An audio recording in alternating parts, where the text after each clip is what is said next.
Our home for the week was Hula Kai, Hawaiian for wave dancer, a 42-foot Catalina sailboat. For 7 days, we would explore the San Juan Islands in the waters of Puget Sound between Washington State and Vancouver Island, British Columbia, Canada. On a cool Saturday morning in June, we departed Bellingham, bound for Susha Island. A nice breeze out of the south allowed us to raise the sails, putting Hula Kai on a close reach as we transitioned Bellingham Bay and rounded the southern end of Portage Island. Then, heading up Hale Passage, we went wing on wing with a nice run up the eastern side of Lummi Island. Roxanne watched for traffic as we timed the ferry crossing at Lane Spit. By early afternoon, we found good anchorage among several other boats in the calm waters of Echo Bay.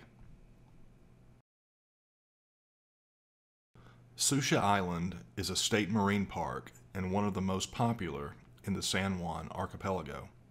We took the dinghy ashore and tied up to some driftwood logs on the rocky beach. A short walk led us to the western side of the island and a spot where some unique rock formations are found, known as the China Caves. The caves overlook Susha's western anchorage called Shallow Bay, making the location popular for viewing the sunset.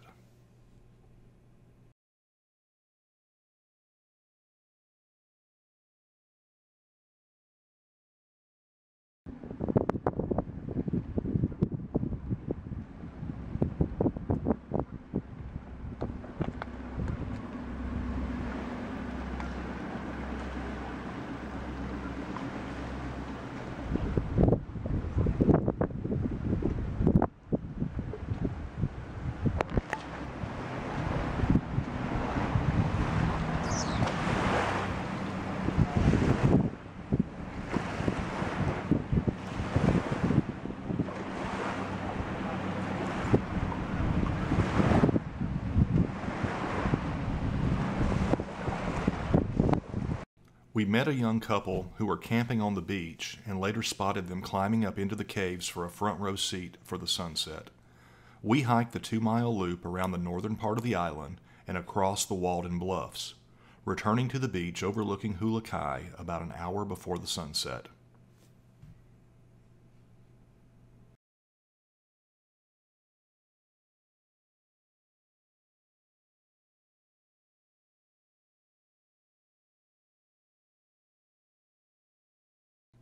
The next morning, we found a French press and enjoyed a delightful cup of Starbucks coffee as we watched one of our neighbors make several attempts to take her dog ashore for his morning walk. As you can see, the process yielded a few priceless photos.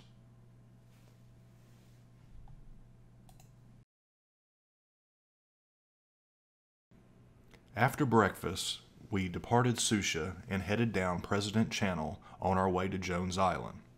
Our second day of good winds allowed the sails to go up as Hula Kai gave us 7 knots on the GPS. Roxanne and I took turns trading off between steering at the helm and handling the sails.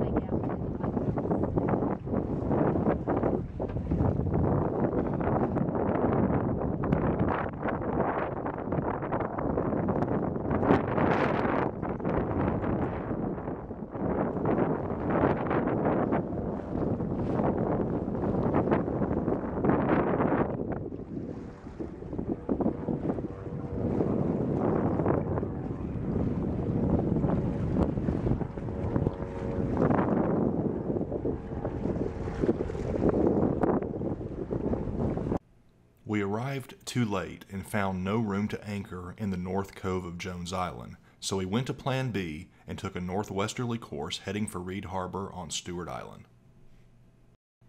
On Stewart Island, we went ashore with the goal of hiking out to the Turnpoint Lighthouse. A nice trail through the state park led us to the old gravel county road which meandered its way across the island. The island is permanent home to only 20 residents who live in relative seclusion.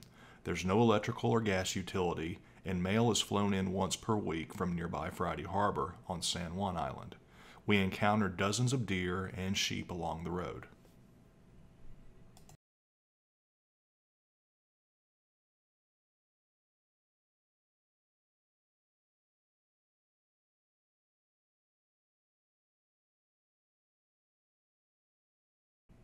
About halfway along the hike, we found the Stewart Island School, a one-room schoolhouse whose graduating class this year was 2 students.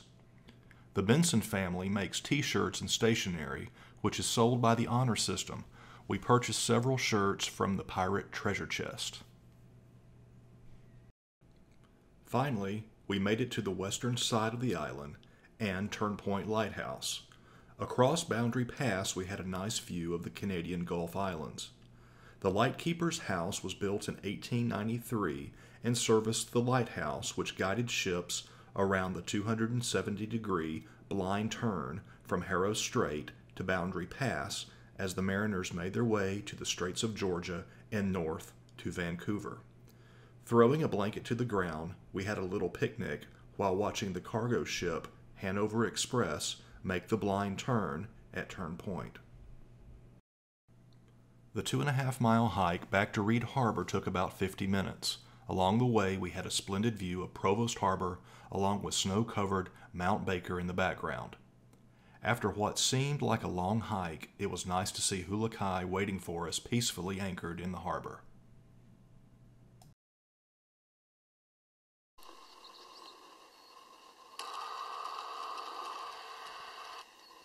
Here we are on Stewart Island. There's Hula Kai. The next morning, we enjoyed our breakfast, sipped our coffee, and watched the kayakers break camp as they departed for their next destination.